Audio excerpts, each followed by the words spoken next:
Hi, I'm Jim Schwartz, Director of Research Agronomy and PFR, and with me today is David Frederick. Dave is the Field Sales Marketing Lead at Beck's. And coming up Thursday, Friday, and Saturday, we're going to be here at Becknology Days in a tent, and we wanted to share a little bit about the content of our talk.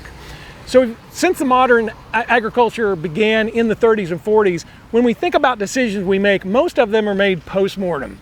We get to the end of the year, we look at what happened, we say, oh, this decision worked, this decision didn't, and then how do we react going into the next growing season? The problem is next growing season can be completely different. So we wanted to start having a conversation around how do we start making in-season decisions proactively utilizing information. One of the informations we've been testing in practical farm research is a soil DNA test. So here's the interesting facet about that. Imagine if you pull the soil DNA, this test takes about 6 to 8 weeks to run. If I learn I have a lot of Fusarium gramineum, which can lead to gibberella ear mold.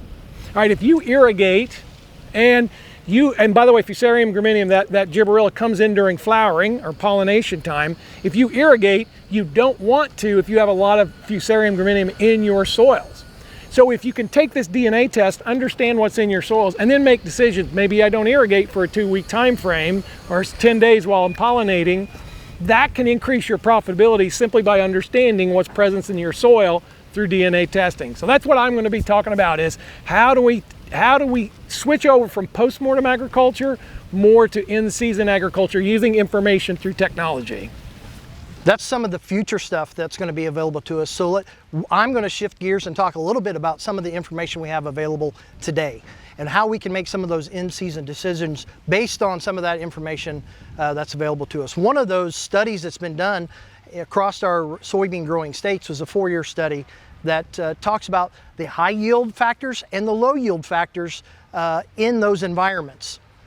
What they found out in the study, Jim, is that we break up each state into what we call TEDs. So those are technology extrapolation districts, and really examine what are the high yield and low yield factors. Interestingly enough, across all of the states, both components of high yield were spraying with an insecticide and foliar fungicide and planting earlier across each one of those states. So we're really going to dissect that and look at that. We're also going to look at how seed treatments play into that, and then we'll also take a little bit of a gander down nitrogen. We can't do an agronomic talk without a little bit of nitrogen. So look forward to everybody coming out and joining us again on Thursday, Friday, and Saturday of this week.